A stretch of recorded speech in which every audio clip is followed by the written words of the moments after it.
Rise and shine. This is your morning Buzzcast for Wednesday, August 6th. I'm Austin Karp. It was on this day in 1990 that Orioles great Jim Palmer was inducted into the Baseball Hall of Fame. That remains my only trip to Cooperstown. I was 10 years old at the time. I wasn't able to later make Cal Ripken's induction ceremony. Hopefully, I'm going to make it back up to the Hall one day in the future. But let's get to some big media news that became official last night and this morning around ESPN, the NFL, WWE, a whole bunch of rights deals to talk about. Let's start last night with the formal announcement that the NFL and ESPN have two separate deals, in fact, that had long been rumored around NFL media assets. Some of the details we knew and some we did not, and are actually kind of interesting. So, who gets what as part of that deal? Let's start with Disney, which does have an earnings call this morning, 8:30 a.m. So by the time some of you listen to this story may have actually moved forward some. Talking about deal number one between the league and ESPN, this gives ESPN ownership of NFL Network, NFL Red Zone, and NFL Fantasy Football. NFL Net's linear and digital rights are going to be owned and operated by ESPN and integrated into the upcoming ESPN direct-to-consumer product that we now know is going to launch on August 21st. A new nugget is that ESPN gets ownership of the Red Zone brand, and that could see the network using it in the future to create other channels for other sports. Would you watch a college football Red Zone on a Saturday, maybe SEC specific? I know I would check out something like that. I don't even need a college fantasy football team to do that, although I may have one. But I imagine other leagues that are already on ESPN are going to be inquiring about what this means. Is it an NBA Red Zone, NHL Red Zone? Let your mind run wild with those ideas. But the NFL is going to continue to produce that show that's hosted by Scott Hanson, and will also continue to produce programming on NFL Network.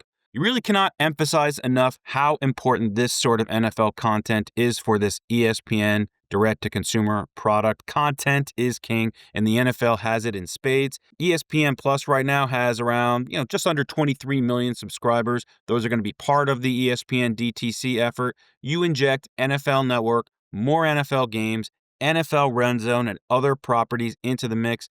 And at the end of 2026, if this is approved by regulators, let's see what those subscriber numbers can get to. Now, let's talk about deal number two as part of this NFL media pact. Okay, this is a licensing deal. ESPN is going to get rights for studio shows, access at tentpole events, and most importantly, ESPN is getting the rights in a deal, that length is to be determined, for 3 NFL regular season games that have previously aired on NFL Network.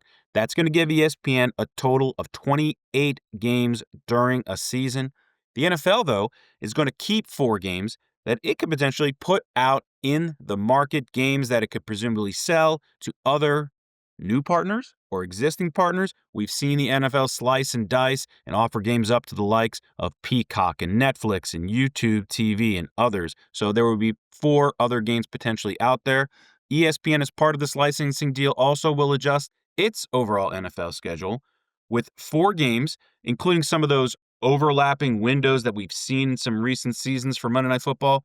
Those are going to shift to NFL Network, bringing that channel's total back up to 7 games per season.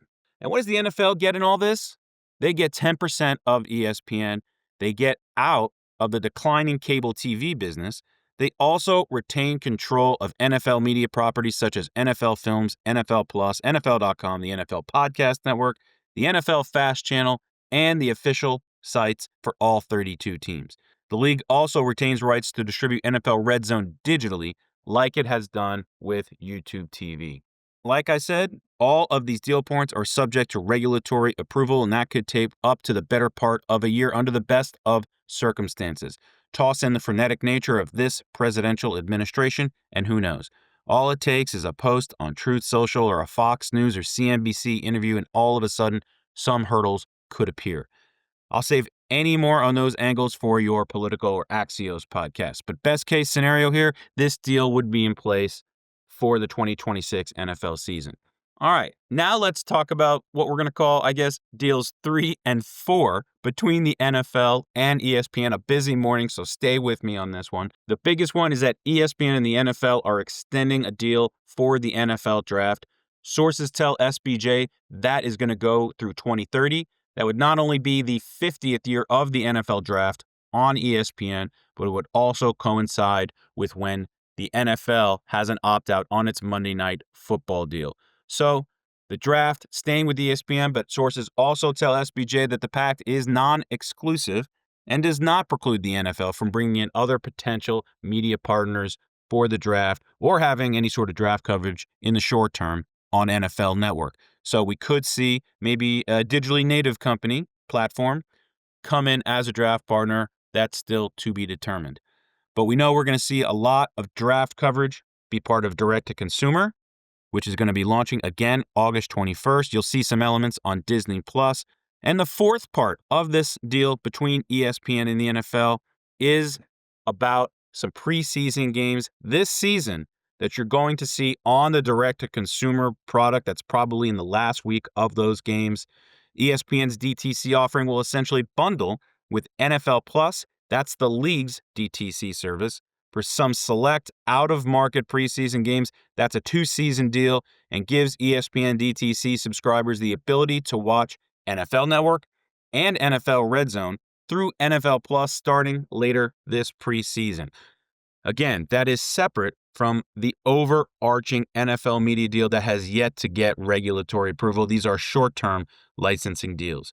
So a whole lot going on between the NFL and ESPN. And I got to think one big winner here is Jimmy Pitaro, who was brought in to run ESPN in 2018 when the network had a fractured relationship with the NFL. Pitaro quickly turned that all around, mended fences, renewed a Monday Night Football deal with the league, added other things like expanded playoff coverage, brought a Super Bowl back to ABC. That'll be in 2027.